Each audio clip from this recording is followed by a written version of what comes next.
Yeah. Uh, but, well, you see... So, say, Tambo, why aren't you at your post? Oh, well, normally I would be, but, there's a ghost in the closet? A ghost in the closet.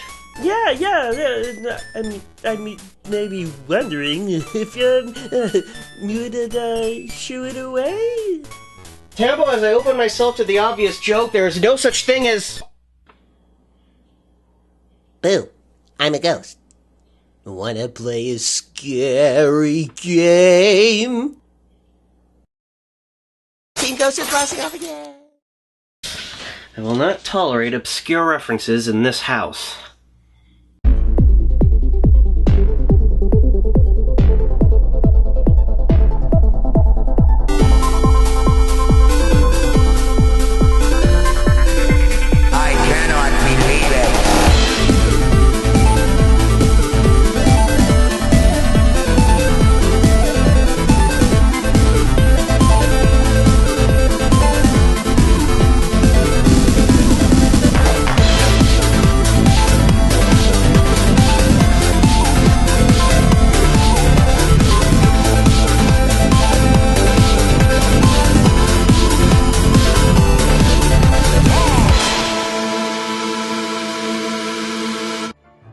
Have you ever wanted to play as the ghost? You know, start some mischief on an unsuspecting home and watch the residents run off in terror? Well, there was a game that delved into such an idea, and it starred a character named Polterguy. You know, Polterguy. Everyone knows Polterguy. Where have you been? Well, apparently he's trademarked, so anyone using the name, you gotta answer to Electronic Arts, and I'm sure they'd be happy to discuss it with you. As we open the manual, you'll notice we're first greeted to what seems to be some bios to the game's main characters? I suppose there's some resemblance? To be honest, it's hard to tell, since the manual's in black and white. I can't really distinguish the green complexion and overly pinkish nose. Actually, no, the first few pages are actually something of the game dev's resumes. You know, just in case some kid happens to be looking for a game designer. Hell, some of this even sounds like a personal ad. John Salzwitz spends a large part of what spare time he has rebuilding his house. This includes woodworking, electrical work, plumbing, and finish work. Dave Doc Ralston, when asked, "What on earth are you going to do with a fine arts degree?" he would answer, I don't know, or "Go Dodgers." Will Noble's first animation jobs on Saturday morning cartoons, New Flintstones, and Rubik the Amazing Cube. Keith Robertson worked as a consultant for various Bay Area films as a real-time systems programmer in a variety of applications including blah blah blah blah blah blah blah. All of this he gave up and returned to his first love, games. Haunting is Keith's first game. Oh, Keith. Here's something I really find amusing. John Salzwitz and Dave Ralston have worked together since they met at Atari, October 1981. Oh, a year before I was born. Producing Akart, which flopped. I don't know if that's really wise to put in your resume. That's something you worked on failed. Well, now that we've been introduced to the makers of this game, let's pop in this old ghost and see what we're in for. Say, why does this card have this yellow tab here?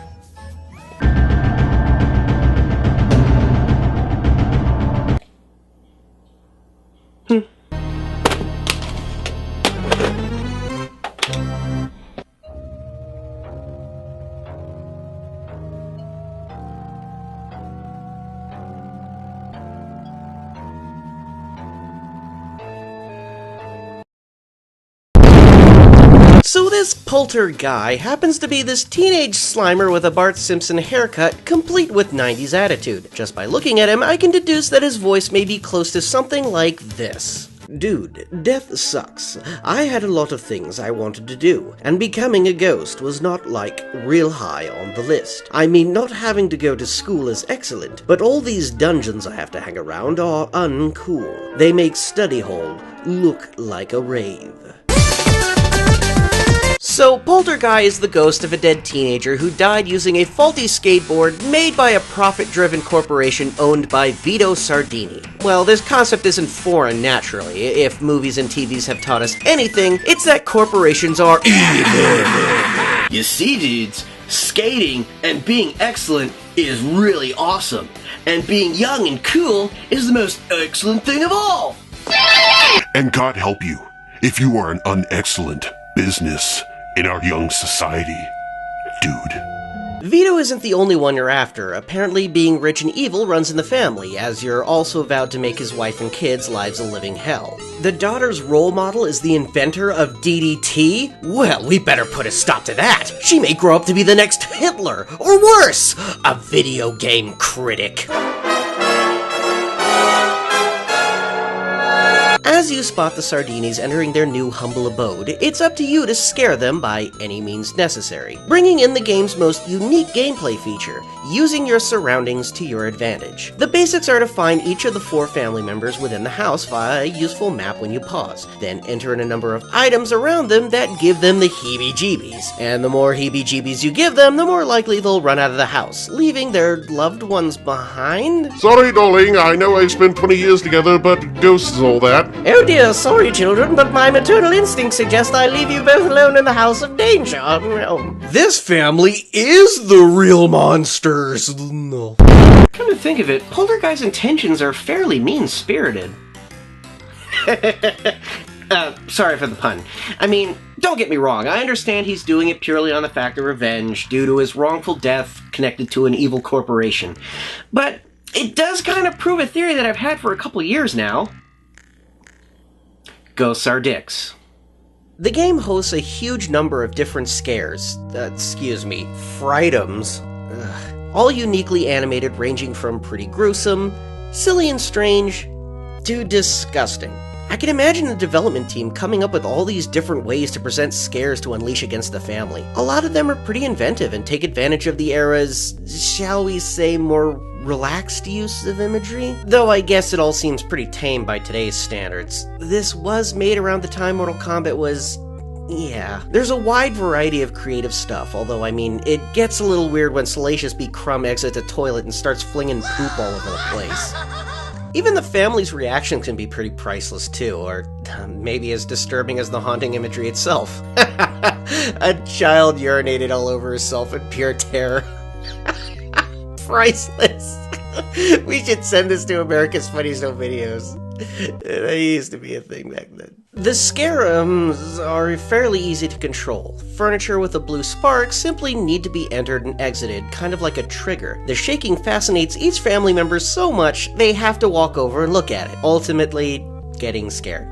You figure after the 15th time this happened, they'd stop looking at their furniture! Areas with a yellow spark are more or less controlled by you and have a wider range of scare attack, I should say. Meaning their trigger is instant, but don't necessarily cancel out other scare traps getting ready to be set. Stuff with a green spark can be entered and allow you to possess an object and attack with scares for a brief period of time. When you enter them, a red meter shows up at the bottom until you're no longer allowed to use the object in question. Speaking of meters, let's talk about how you take a stake in this situation. Below, you'll notice the green meter slowly taking its toll as you continue. This would be your health bar, or ectometer. The more you linger, the more it depletes, and the only way to replenish it is to gather up little green pooplets that spill about everywhere after you scare a family member. So do yourself a favor, make sure to stay in the room after they escape to pick them up, or else you will be taken down. Down into the Forbidden Zone.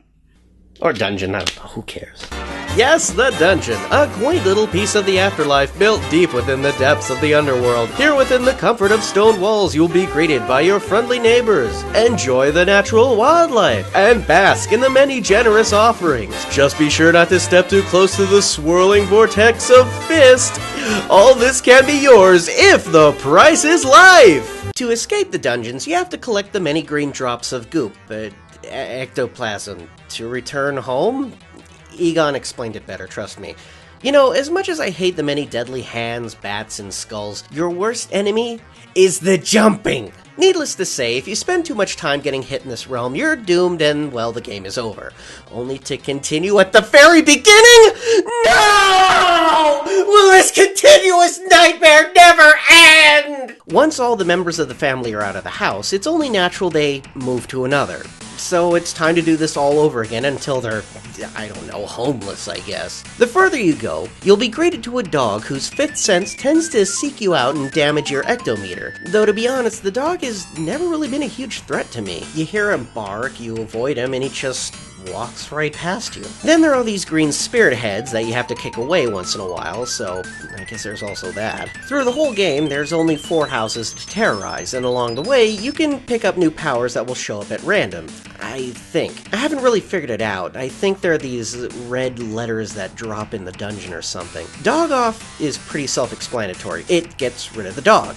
There, I told you what it does. A supper scare created a gift-wrapped present in the middle of the room or something, leaving it to any family member that opens it to immediately get supper scarred. Voodoo is not in fact ghost poop. It allows you to throw little red balls that scare the family easily. The family is scared of balls. Ghost testicles. This replenishes your health. It's by far the most useful spell. Zombie Eyes lets you possess a member of the family and scare the rest.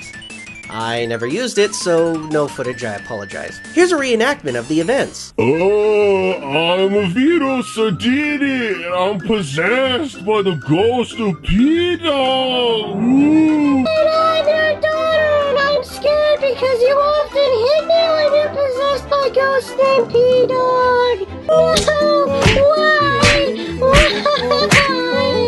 After the 4th horse, you're left alone, only to be guided toward a mysterious room in the back. What could possibly be waiting for you there? Is it candy? Skateboards? A badger? No, spoilers! It turns out the dog did it! It was the dog all along! Wait. What did he do exactly? It's not really explained why this canine wants you to— Holy McGill, evil mutant poodle! It still doesn't explain anything, but yeah! Poodle. There is no Muffy, only Zoo. Okay, we're at the final, only boss, and I'm going to say that this is the worst boss I've ever had to face. Not because it's necessarily difficult, mind you. I mean, it is difficult, but that's mainly due to the fact that your only means of attacking seems to be the most mind-bogglingly ludicrous defense I have ever seen. At first, you need to kick these green spirits out of the way, leaving the boss open for a bombardment, but Jiminy Hane, there is absolutely no decent targeting! Come on. Come on! Hit the mutant mass! How could you possibly keep missing the big slow-moving brown thing? Polterfry, are you drunk? Down with the establishment, dude. I'm so wasted on the truth and stuff. I mean, corporations are stupid. And you're stupid, you big ugly stupid.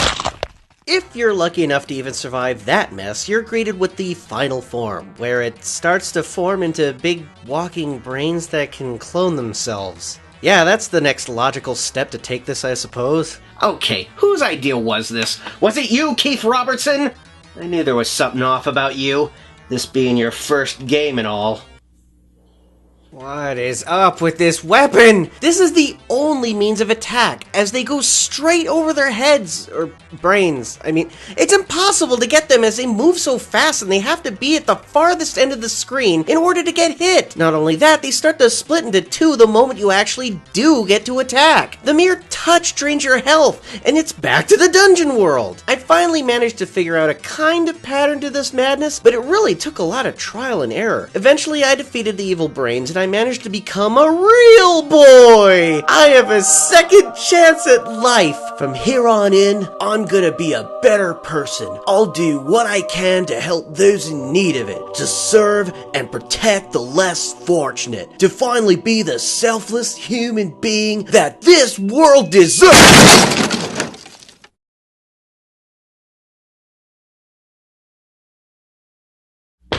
So what was the dog really about? Was it death? Satan? An executive? Not going to give me any notion as to what it was? No, just, I'm dead again, bogus. Don't have a cow, man. Unfortunately, there was no next time for Green P. Diddy, as, well, this was it. May he eat his shorts in peace.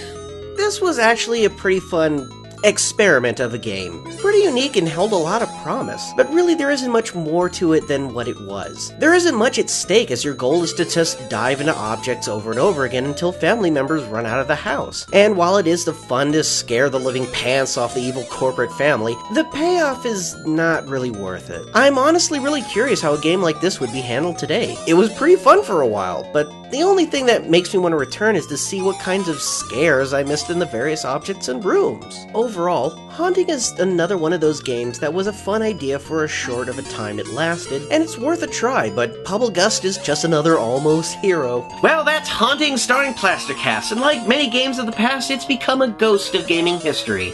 So until next time, Wait a minute. The Genesis. I was playing the game, but the Genesis wasn't plugged in? Then how...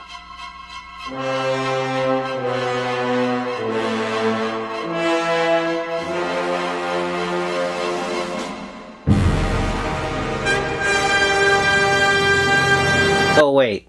I played the game in that Genesis. Oh, Genesis, you 16-bit rascal, you.